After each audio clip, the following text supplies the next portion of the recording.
Candidat, je dis bravo à ceux qui l'ont emporté. J'exprime ma reconnaissance à tous ceux qui se sont battus avec tant d'ardeur. Et je pense tout particulièrement à Virginie Calmels, qui a conduit une magnifique campagne dans la Grande Aquitaine et que j'appellerai dans les prochaines semaines à de plus hautes fonctions auprès de moi. Merci aussi à tous ceux qui ne partagent pas forcément nos idées, mais qui, dans certaines régions, se sont mobilisés pour éviter le scénario du pire. Cela nous oblige et nous ne devrons pas l'oublier.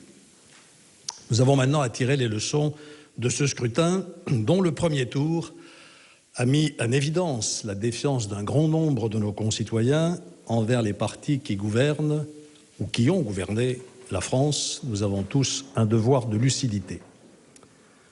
Prenons garde aux mauvaises réponses. Ne nous lançons pas dans un débat vain pour savoir si notre positionnement était trop à droite ou pas assez, trop au centre ou pas assez. Ne tombons pas dans des querelles partisanes, prenons du recul. Notre priorité doit être de préparer les bonnes réponses aux véritables attentes des Français. Pour ma part, je veux m'adresser à tous les Français. Et mon premier message, c'est d'affirmer ma détermination à changer radicalement de cap. François Hollande et ses gouvernements ont échoué et la sanction la plus rude de cet échec, c'est évidemment la montée inexorable du chômage, ce cancer qui mine notre société.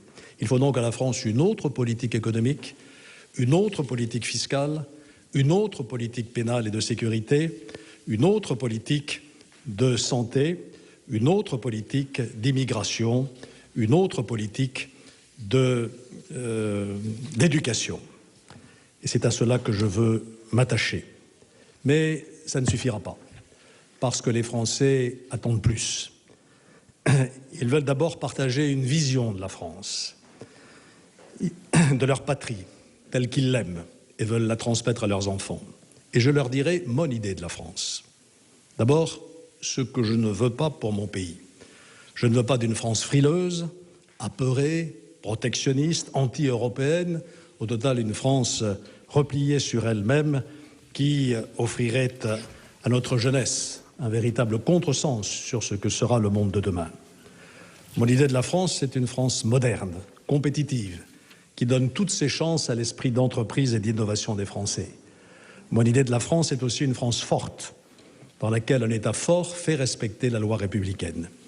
Mon idée de la France, c'est une France fidèle à ses valeurs, à son histoire, à sa culture, c'est-à-dire une France fraternelle qui ne laisse aucun de ses enfants sur le bord de la route. Mon idée de la France, c'est une France de la confiance. Une France qui a confiance en elle-même, fière de ses capacités et qui fait confiance à tous ses talents et en particulier à sa jeunesse.